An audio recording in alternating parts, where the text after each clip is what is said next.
Here's how it will work then. There are a total of 6 four-man teams in play. Each team will play 5 regular season matches. Before each match, the 2 competing teams will name 3 competitors each. Now, each regular season match consists of 15 holes. You'll have 3-on-3 matches with 2 components. Sounds a little bit confusing. We're trying to explain it to you as best we can. The first 9 holes will be called triples, which will be played as a 3-on-3 alternate shot match. And the second 6 holes, singles, which feature a rotating head-to-head competition.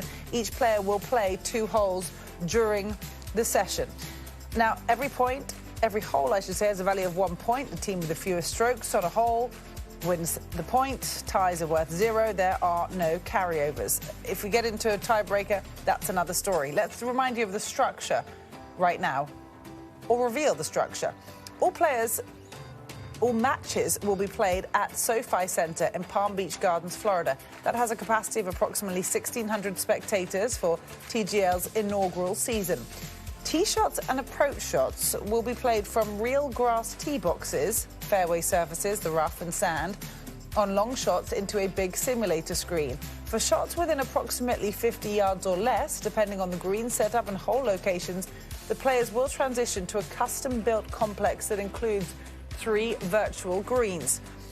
Now, as we just explained, these are going to be held at the same venue every week that it's scheduled in Florida. That may be the reason behind this tweet from Jon Rahm a little bit earlier. He said, quote, "I am sad to confirm that I will not be participating in the first TGL season. While I still think it's a great opportunity, right now it would require a level of commitment that I can't offer. Best of luck to everyone involved, and may the best team win." So as we welcome back in Billy Cratzer. First, what's your initial reaction to this? Well, I think we were talking about it earlier with Johnson Wagner. I think it's great. I think it's kind of a younger generational thing that they can get their golf, they can get their content. I like the fact that it's 1,600 spectators. Well, you have all these stars right in front of you. It's not like you have to go find a player on the first hole, and then if you want to watch another player, he may be on the 15th hole. They're all right there in front of you. So I do like that part of it. It's going to take some time for everyone to kind of understand the format. But I think when people see it, and especially when I see it, I'm going to be able to understand it a little bit more. And the more that I understand it, the better I'm going to feel with it, or more comfortable I'm going to feel with it. But yeah, I think it's a great way to get content out there, and for the people to see, these stars of the game. But do you get the sense that the 15-hole matches is across 15 different holes, or they play this one hole in front of this audience over and over again? Well, the simulator, and it's going to be done with the simulator, and so you're going to get different looking shots.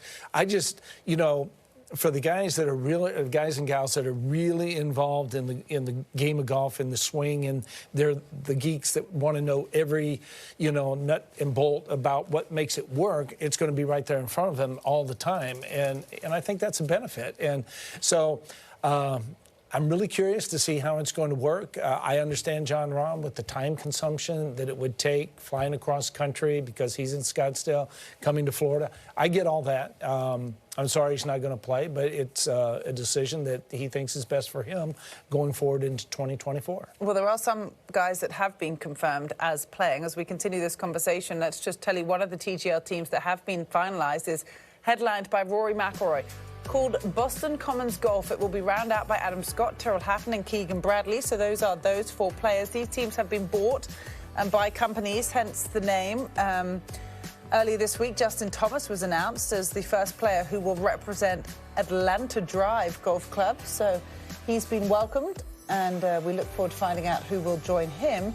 And then Colin Morikawa was named as the first player for Los Angeles Golf Club. He's ours, and he's coming home. Colin Morikawa is the inaugural player in our team. Billy, I can't help but feel a slight similarity to the Live Golf team idea behind this. Do you think this was born out of the threat of Live Golf? Do you think TGL would be here if it wasn't for Live Golf? Probably not. I think it's kind of, on the dovetailing that a little bit. But I think the players are certainly going to be compensated for their efforts and for their time. And going forward, we'll see how it works. Nothing like this has ever been done.